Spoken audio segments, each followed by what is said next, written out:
Shalom, peuple de Dieu. J'espère que vous allez bien par la grâce de Dieu. Moi aussi, tout va bien de mon côté. Alors, je reviens encore ce soir pour faire la 9e partie, qui est en soi la dernière partie, la dernière leçon dans cette série des enseignements. Donc, la correction de certaines erreurs. Aujourd'hui, nous faisons la 9e partie et nous clôturons cette série des enseignements. Alors, on va prier pour recommander ce temps entre les mains du Seigneur. Père de grâce éternelle, Dieu créateur du ciel et de la terre, nous te bénissons, nous te rendons grâce, mon Dieu, moi, pour cette opportunité, pour cette grâce que tu nous accordes, mon Dieu, moi, pour finalement clôturer avec cette série d'enseignements, Père de grâce. Alors nous recommandons tout, Père de grâce, entre tes mains, Père de grâce. Sois avec nous, Père de grâce. Ouvre notre compréhension éternelle, Dieu, en nom puissant de Jésus-Christ. Je bannis toute confusion, Père de grâce, et toute distraction au nom puissant de Jésus-Christ. Et tout ce que le diable est en train de faire pour mal interpréter ce temps ici, éternel Dieu. J'annule tout ce qu'il est en train de faire, Père de grâce. J'annule tout le plan du diable Satan au nom puissant de Jésus-Christ. Je me recommande entre le Saint, mes Père de grâce, que je puisse diminuer, Père de grâce, mon Dieu, moi, et que le Saint-Esprit, Père de grâce, mon Dieu, puisse augmenter, Père de grâce, prendre le dessus, éternel Dieu. Passe par moi, Père de grâce, pour atteindre ton peuple éternel, Dieu, et touche le cœur de quelqu'un, Père de grâce, par ses prédications, mon Dieu, mon rang. Au nom puissant de Jésus-Christ, j'ai ainsi prié. Amen. Oui, peuple de Dieu, pour cette dernière partie, il n'y a pas de sous-thème spécifique. Nous avons juste quelques versets qu'on va essayer de clarifier. Alors, on a deux lectures à faire. La première lecture, c'est dans le livre de Romains, Romains chapitre 8, et on lira le 19e verset. Et puis la deuxième lecture, nous la ferons dans le livre de Romains, Romains chapitre 10, du 12e au 13e verset. Alors, sans plus tarder, procédons avec la lecture. Romains chapitre 8, verset 19. La Bible dit ceci. Aussi la création attend-elle avec un ardent désir la révélation des fils de Dieu. La révélation des fils de Dieu. Romains chapitre 10. Romains chapitre 10, du 12e au 15e verset. La Bible dit ceci.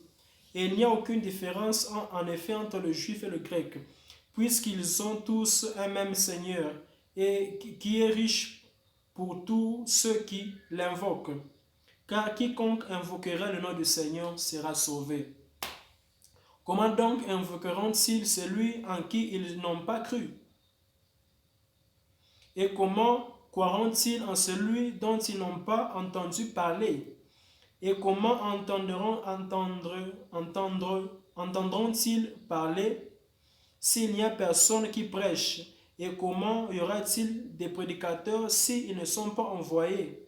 Selon qu'il est écrit qu'ils sont beaux, les pieds de ceux qui annoncent la paix, de ceux qui annoncent des bonnes nouvelles. Parole du Seigneur. Oui, bien-aimés dans le Seigneur, comme je disais, il n'y a pas de sous-thème. Nous sommes juste là pour clarifier certaines idées. Alors, on va commencer avec la première lecture que nous avons faite dans le livre de Romains. Alors, ce qui se passe, c'est quoi? La Bible dit que la création attend avec ardent désir la révélation des fils de Dieu. Bien aimé, le Seigneur va nous faire comprendre que, puisque des fois, il y a les gens qui pensent qu'on devient grand. Non, bien aimé dans le Seigneur, on ne devient pas grand. On est grand,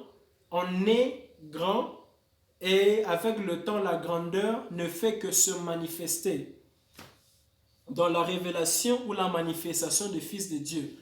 Donc, il n'y a personne qui est né comme ça et puis devient fils de Dieu. Non. Il y a ceux qui sont révélés comme fils de Dieu, ils sont d'abord nés premièrement fils de Dieu et avec le temps, cela se révèle. Donc, bien aimé, ceux qui sont riches aujourd'hui, ils ne sont pas devenus riches. Ils étaient nés riches et cette richesse n'a fait que se révéler avec le temps. Alors, bien aimé dans le Seigneur, nous devons changer cette idée selon laquelle on devient grand, on devient puissant, on devient ceci. Non. Ceux qui sont puissants, ceux qui sont grands aujourd'hui, ils étaient nés grands. Et avec le temps, cette grandeur n'a fait que se manifester. C'est comme le sexe. Il n'y a personne qui naît et après devient un homme. Non, on est tous les hommes qui sont hommes aujourd'hui, ils sont nés avec le sexe de l'homme déjà dès l'enfance. Donc, ils ne sont pas devenus hommes, non. C'est juste, ils sont nés hommes et il y a une manifestation qui s'est faite, qui fait ce qu'on peut voir réellement que ce sont des hommes.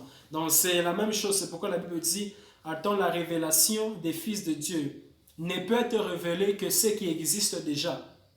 Donc, ça existe déjà, mais ça a juste besoin du temps pour être révélé. Donc, s'il y a quelque chose qui n'existe pas, ne peut jamais te révéler. Ne peut te révéler que quelque chose qui existe premièrement. Alors, bien aimé, des fois, je suis un peu dérangé, surtout dans les milieux des églises où, lorsque quelqu'un n'a encore rien, cette personne est maltraitée, cette personne est méprisée, cette personne est un peu négligée. Mais aussitôt que Dieu bénit la personne, alors tout le monde devient, tout le monde, tout le monde aura son attention fixée sur la personne. Et ce sont des choses que nous vivons dans les églises. C'est pourquoi le Seigneur m'envoie avec cette prédication pour faire comprendre à quelqu'un que on ne devient pas grand, on est grand. Et avec le temps, cette grandeur ne fera que se manifester. C'est pourquoi la Bible dit que le monde, la création attend avec ardent désir, la révélation des fils de Dieu. Donc ça prend du temps pour que quelque chose qui existe, que cela puisse se révéler. Donc, la création attend. Donc, même les gens attendent voir votre grandeur qui est là, mais qui ne s'est pas encore révélée. Donc, c'est ce que le Seigneur voulait, ce que nous puissions comprendre. Donc, des fois, il y a des compétitions dans les églises juste à cause de ça. Il y a des gens qui pensent que c'est plus que j'ai fait ceci, c'est pourquoi je suis devenu grand. Ok. Mais il y a certaines choses que tu veux devenir et que tu fais plusieurs efforts, mais jusque-là, tu ne deviens pas encore. Ce qui veut dire que ce que tu sais que tu prétends devenir, c'est juste que ça a été déjà là, mais c'est juste qu'avec le temps, cela s'est révélé. Donc, on ne devient pas grand, on est grand. C'est pourquoi on verra que déjà, aussitôt que Jésus-Christ est né, aussitôt que Moïse est né, les combats ont commencé déjà. Jésus-Christ était un bébé, mais déjà Hérode voulait le tuer, puisqu'il voyait déjà en lui un roi. Donc, c'est un peu ça. C'est un peu ça. Lorsque Moïse naît pour libérer le peuple d'Israël, de l'Égypte, c'est là maintenant qu'il y a un décret selon lequel tous les nouveaux-nés doivent être tués. Donc, c'est un peu ça. Pourquoi? Puisque là, on est grand, on ne devient pas grand. On est grand et avec le temps, la grandeur se révèle. Donc, c'est ce que le Seigneur veut, ce que nous puissions comprendre. C'est pourquoi, bien aimé dans le Seigneur, nous qui sommes chrétiens, nous devons apprendre à bien vivre avec nos prochains, puisque ce qui est aujourd'hui, on ne peut que voir ce qui est aujourd'hui. Ce qui viendra demain, on ne sait pas. On ne sait pas. Pendant que pour les frères de Joseph, c'était un petit garçon, mais Dieu lui montrait déjà la grandeur. Dieu lui montrait déjà la grandeur lorsqu'il avait, je pense, 17 ans ou quelque chose de pareil. Donc pour vous montrer qu'on ne devient pas grand. On est grand et avec le temps, cette grandeur se révèle. Donc, bien aimé dans le Seigneur, les chrétiens doivent comprendre bien les choses pour bien se comporter envers les uns et les autres. Que Dieu vous bénisse. Alors, passons à l'explication de la deuxième lecture. Des fois, pour bien comprendre Romains 10, 12 à 15, pour bien comprendre ça, il faut lire ça de la fin du bas vers le haut.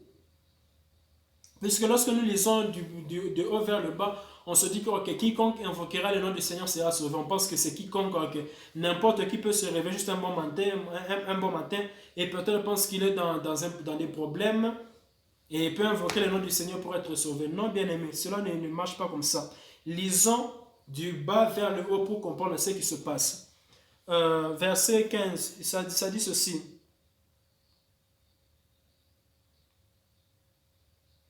Comment y aura-t-il des prédicateurs s'ils ne sont pas envoyés? Donc, il y a des gens qui doivent être envoyés en prédicateurs. Et comment entendront-ils parler s'il n'y a personne pour prêcher? Donc, ces prédicateurs seront envoyés en prédicateur pour prêcher, pour que les gens entendent. Et comment donc invoqueront-ils celui en qui ils n'ont pas cru? Et comment croiront-ils en celui dont ils n'ont pas entendu parler? Donc, les prédicateurs doivent être envoyés en prédicateur et ils doivent prêcher et les gens doivent les écouter. Et les gens qui écoutent doivent croire. Et maintenant, ces gens-là qui croient, maintenant, ce sont ceux-là qui invoqueront le nom du Seigneur et seront sauvés. Donc, bien aimé, c'est ça la logique. Donc, ce n'est pas que quiconque va juste invoquer le nom du Seigneur et sera sauvé. Non, non. Il y aura des gens qui seront envoyés en prédicateurs.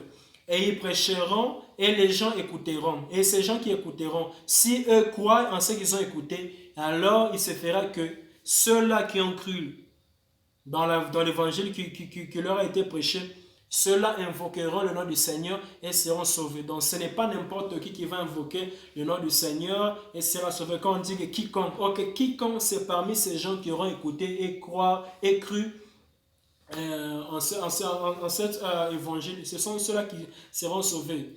Et la Bible dit, car Dieu a tant aimé le monde qu'il a donné son Fils unique, afin que quiconque croit en lui ne périsse pas, mais qui ait la vie éternelle. Des fois, le quiconque là, des fois, ça cause confusion. Les gens pensent que puisqu'on dit quiconque, c'est quiconque, c'est n'importe qui. Ok, le quiconque dont on parle, c'est quiconque qui est né de Dieu. Puisque sur cette terre, les gens peuvent le croire ou pas. Il y a deux semences. Il y a la semence de Satan et il y a la semence de Dieu qui vient par le canal de Seth, qui a remplacé Abel. Donc, c'est ce qui se passe. Alors, quand on parle de quiconque sera sauvé, c'est quiconque qui est né de Dieu. Donc, quiconque qui est de la semence de Seth. Donc, ce sont ceux-là. Quiconque parmi eux invoquera le nom du Seigneur sera sauvé. Et pour être sauvé, tu dois d'abord recevoir la parole et tu dois croire en cette parole-là. Et lorsque tu crois, c'est toi, et lorsque tu invoques, c'est maintenant toi qui seras sauvé. Donc, ce n'est pas n'importe qui. Donc, c'est ce que le Seigneur voulait, ce que nous puissions comprendre. Et c'est même par ici que nous clôturons avec cette série des enseignements que nous avons commencé il y a depuis un mois. Alors que Dieu nous bénisse, que Dieu nous fasse grâce. Bien-aimés dans le Seigneur, si vous avez des questions, préoccupations, veuillez nous les faire parvenir par email ou bien par WhatsApp. Et on va s'efforcer de y répondre. Et si vous pensez, vous souhaitez contribuer ou soutenir l'avancement de cette œuvre, veuillez aussi nous contacter. Et vos soutiens seront les bienvenus et Dieu va vous bénir abondamment. Alors je vais prier pour clôturer ce temps. Père de grâce, Créateur du ciel et de la terre, je te bénis, je te rends grâce, mon Dieu, mon roi, pour ce jour, Père de grâce. La Bible dit, vaut mieux la fin d'une chose que son commencement éternel, Dieu. Merci, Père de grâce, d'avoir commencé avec nous cette série des enseignements, Père de grâce. Et aujourd'hui, nous clôturons, Père de grâce. Merci pour tout ce que nous avons appris, Père de grâce. Merci de nous avoir délivrés, Père de grâce, de l'ignorance, mon Dieu, mon roi. Au nom puissant de Jésus-Christ, je prie pour tout ce que nous avons eu à recevoir, Père de grâce, que cela puisse demeurer dans nos cœurs, Père de grâce, et que nous puissions, Père de grâce, marcher, Père de grâce, en conformité avec cela, Père de grâce, au nom puissant de Jésus-Christ. Reçois l'honneur éternel, Dieu, reçois la gloire, Père de grâce, mon Dieu, mon roi. Merci de m'avoir utilisé, Père de grâce, pour transmettre à ton peuple ce message, mon Dieu, mon roi, au nom puissant de Jésus-Christ. Reçois l'honneur éternel, Dieu, reçois la gloire, Père de grâce, mon Dieu, mon roi, aujourd'hui et pour le siècle des siècles, j'ai ainsi prié. Amen. Peuple de Dieu, Shalom.